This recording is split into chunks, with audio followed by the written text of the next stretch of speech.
In this video, I'm going to show you how to make this really cute farmhouse fall wall decor or door hanging. If you want to learn how to do it, stick with me.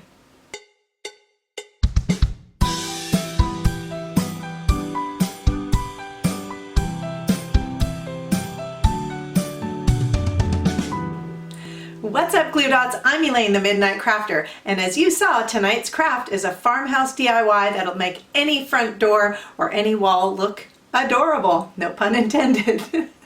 Anyway, I would love to have you join the Glue Dot family by hitting the subscribe button below, and I'm sure you know the drill that the hitting the bell next to it will inform you every time I upload a new video. Also, if you like this video and you would like to see more like it, hit the like button. Boy, I'm just full of puns today, aren't I? Anyway, let's get right to it.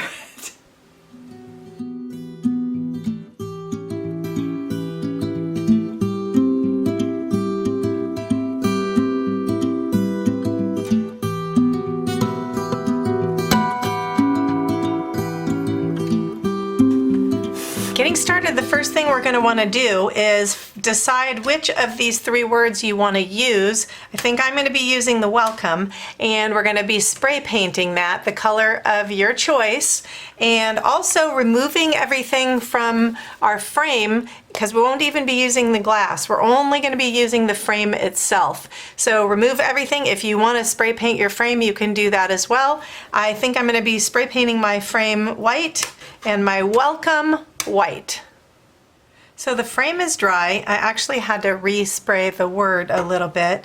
And what we're going to do is, this frame was dark underneath. I have one of these sanding blocks from Dollar Tree. You can use a piece of sandpaper if you want, whatever you want, and just lightly go over to give a little bit of distressing and a little bit of bring back that texture, because I want this to have a bit of a farmhouse effect to it and not be completely perfect. So you see that just going over it really, really lightly will take off enough of the paint that it'll give it a little bit of a weathered farmhouse feel. You can see what that does to the edges a little bit.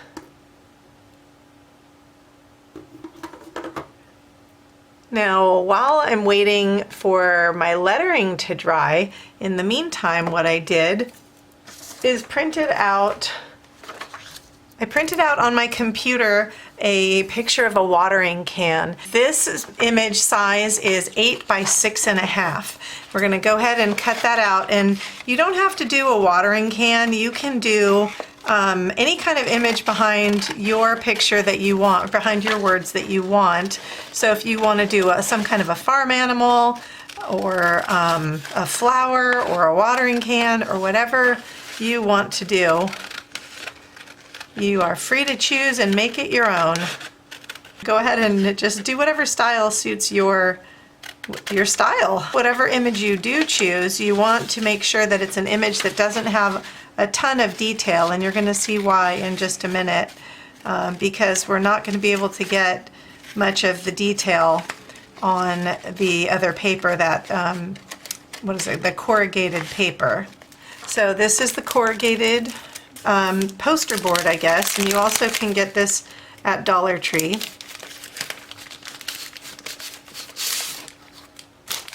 I think they have different designs. I just have this crazy design. And what I'm going to do is flip it over temporarily. Now decide which way in your frame you want your image to be facing. And if you do this on the back side, to outline it, I would recommend the back side. It's easier than if I want my watering can facing this way. Once it's on my picture, I'm going to be flipping it, because once we cut it out, we're going to be using this side of the paper. So using a pencil or a Sharpie or a pen or whatever you like, trace your image onto the back side of your corrugated paper. And you're going to see how rough this image comes out once it's on corrugated paper. And what our purpose with the corrugated paper is to make this look as if it's a piece of sheet metal. And though I didn't cut out these center pieces, I'm kind of pressing really hard with my pen and hoping that it will sort of leave enough of a mark through there that I'll be able to cut that out. I'm going to do a wider handle. The handle on this is quite thin and it will make it really hard to cut out on this corrugated paper. So I drew my handle really wide when in actuality the handle of this is quite thin, and you could see how much wider I made it. You can also see my imprint here, and then we're going to now be cutting out the image that we just traced onto our corrugated paper. Cutting corrugated paper is a little different than cutting regular paper because you can't really turn the scissors as easily. You kind of almost have to just cut it. You'll see it just feels a little different to cut. It's a little harder, like to turn a corner and edging and spots like that, where normally with paper you'd be able to come right around and cut it. This one I have to come from the other side and cut out to that corner. So I've got that cut out. I'm going to go through probably with an X-Acto knife to cut out this part, because it is, as I said, very difficult to make turns and stuff when you're cutting this. So probably an X-Acto knife is going to be the easiest way to do this, which that was not on my list of items, but I mean not in the picture, but it is on the list of items that you'll be needing. So I hope you guys check in the description box. So my watering can is all cut out, and what I'm going to be doing next is spray painting this with the silver metallic spray paint that I have, and that's going to give it the effect of sheet metal. After that, we can continue on, and hopefully by now my letters will be dry so we can get on to the next step of this project. So just as we distressed a little bit our frame, we're going to just very slightly distress our word. And we're going to do that. What I'm using is a little bit of brown paint. This one is just this happens to be a gloss paint, but it doesn't really matter so much. Only using a teeny tiny bit. I'm going to just use a paper towel, and I'm going to be just blotting it in there lightly and then blotting it off on the side. So you don't want a whole lot of paint on your paper towel. That's why you really don't need much over there. And then you're just going to go lightly over your wording, just to kind of give it a little bit of a rustic, distressed look, a dirty look. Not a dirty look, you know, dirty looks are, anyway. Yeah, so just kind of mainly focusing on the edges, but kind of going over a bit because we want it to stand out a little bit from the rest of our background. And that's what we got. So not a lot, just a little bit kind of rubbed on there, and that's it. So we're just going to put that aside now. Now we're going to take our trash can, and what we're going to be doing, I usually like to use my shears that I got from the Dollar Tree in the garden section, just so that I don't destroy my good scissors. And what we're going to be doing is cutting along this edge here to remove this upper lip here, and we're going to be using this as a background. So cut the whole thing through around on the top. It cuts pretty easily. And then we're going to do the same thing on the bottom because we just want one big flat piece. So now that we have that, we're going to find where the seam is on this, which I don't know if, yeah, you can see it right there. And we're going to cut right along that seam. Well, right next to that seam, I should say. And we're going to make this into one big flat piece. So once you get that flat piece, kind of bending it the other way so that it'll lay a little flatter for me. Well, maybe I'll just lay it down this way. What we're going to do now is just borrow the backing from our frame that we removed earlier, and we're just going to be using that as a template to cut the piece that we want for the inside of our frame.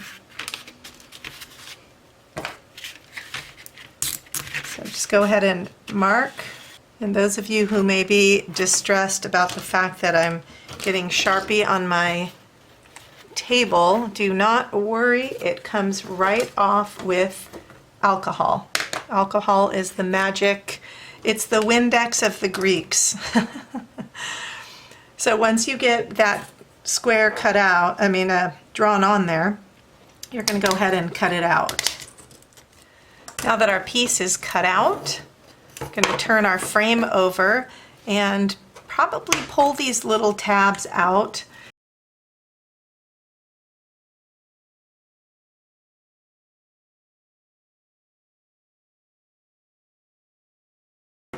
So once you get the little tabs out, you're going to turn your frame upside down, and we're going to be putting our wire mesh into the back side of this.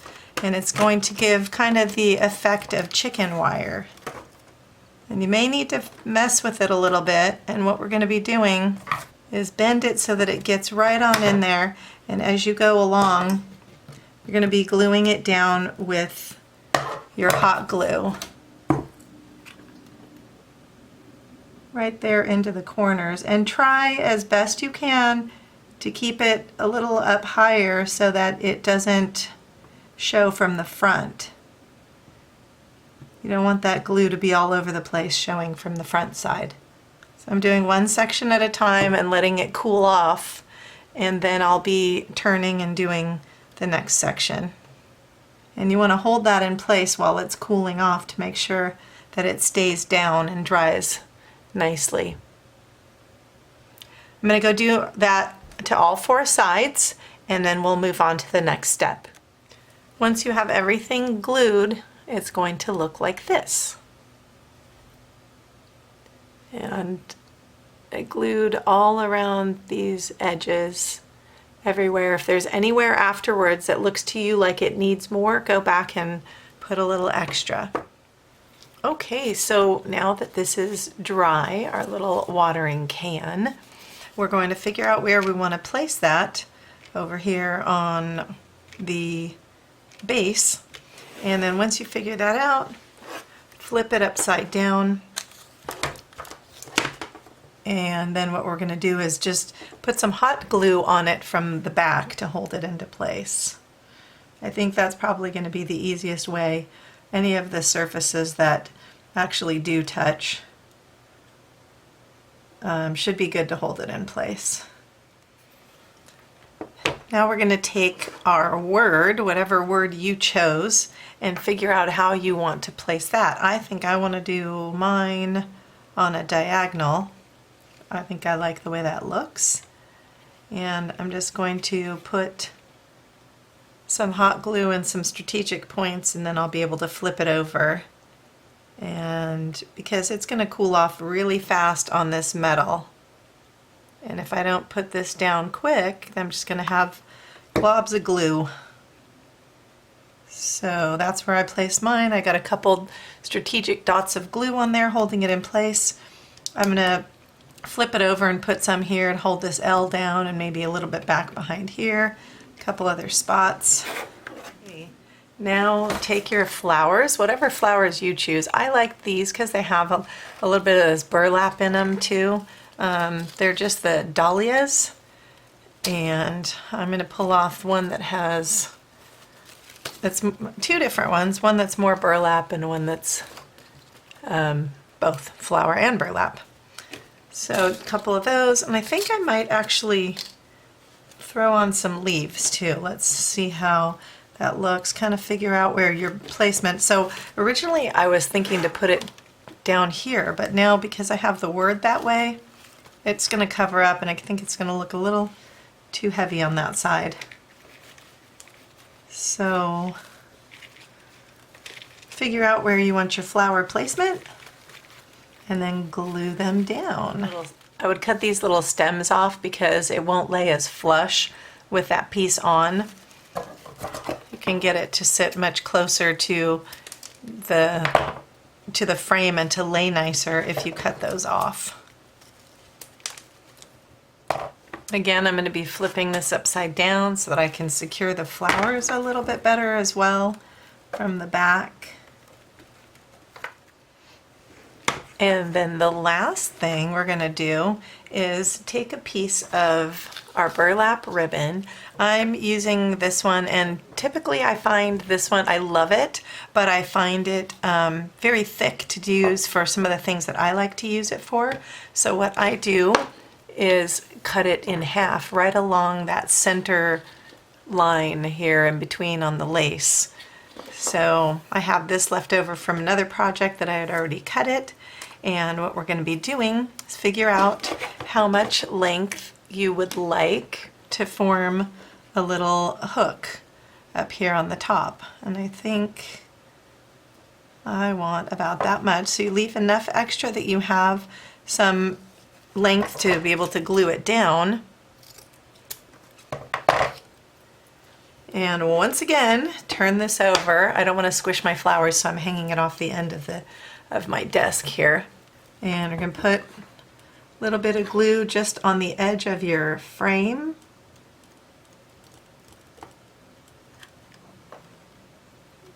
And glue that piece on there at an angle. And then once that cools down, there's a little bit here that hangs down. It would be showing from the front, but we're going to cut that little piece off, just do a little bit of trimming. So if you want to make a bow for the top, I used this ribbon here and did, whoops, I'm at the end of my roll, 1.5 times the length of my frame, and then I cut it in half along the seam line of the ribbon. And so here's my piece, and then we're just going to tie a little bow in that as our little finishing touch here for our project. And then I'm going to be gluing that right up here. I'm kind of giving that a little pinch and a fold so that it lays nicely for my ribbon.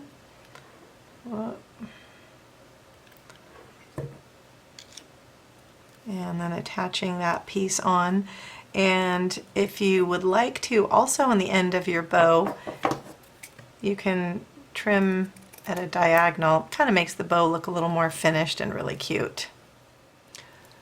All right, so that's it. Let's show it to you up on the wall.